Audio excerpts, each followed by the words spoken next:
Hello students, in the previous class we have discussed about the mycoplasmas, viruses, viroids, prions and lichens.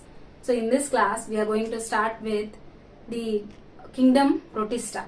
So in this kingdom protista is given by the scientist Ernst Haeckel.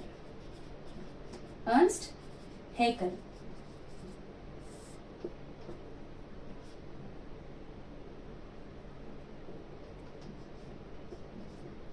And these are unicellular eukaryotes. Unicellular eukaryotes. These are mostly aquatic organisms, and this kingdom protista is divided into three categories. They are protista is divided into three categories. They are, number one is photosynthetic protists. Number two, photosynthetic protists, and number two is protozoan protists.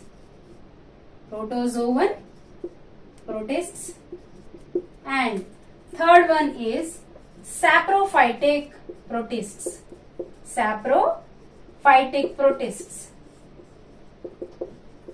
These are the three categories. So these photosynthetic protists are autotrophs. They can synthesize their own food. And these protozoan protists are heterotrophs. And these saprophytic protists depend on dead and decaying organisms for their food material. Coming to the photosynthetic protists, there are three types. They are chrysophytes.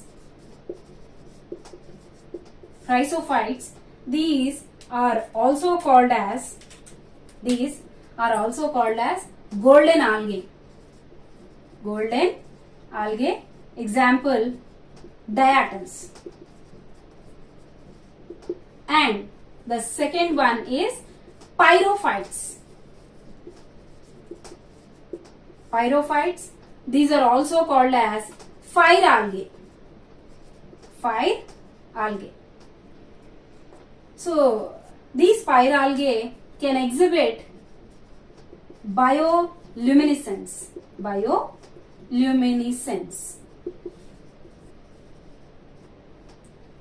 Example, dinoflagellates. And the third one, which comes under photosynthetic protists, is euglenophyta. Euglenophyta. Example, euglena. Speciality of this euglena is it possesses both animal and plant characteristics, such as it can prepare its own food material by photosynthesis, and it acts as a heterotrophic organism in the absence of light.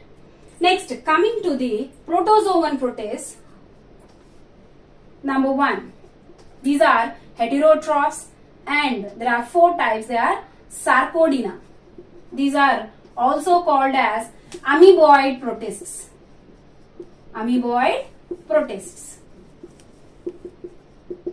So examples are amoeba and amoeba. They show locomotion. These amoeba show locomotion by pseudopodia. Next, number two, ciliata. Example, paramecium. Because the paramecium all over its body is covered by these cilia. So this paramecium comes under ciliata. Next, third one, flagellata or zooflagellata.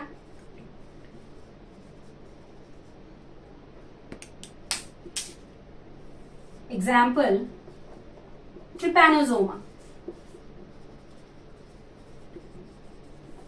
Next, number 4 is sporozoans. Sporozoans. These examples, for example, Plasmodium. The speciality of these sporozoans is they do not have any locomotory structures because they are endoparasitic. Endoparasitic. That means they live inside the organism. So they do not have any locomotory structures. No locomotory structures.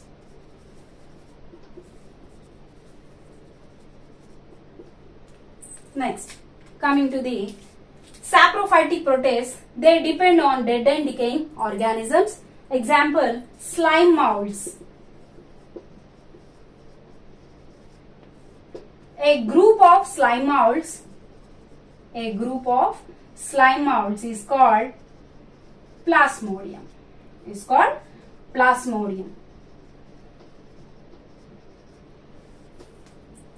So these are the protista categories: photosynthetic protists, protozoan protists, and saprophytic protists. So this is the class about the introduction of protista, and in the next class we will discuss about the photosynthetic protists.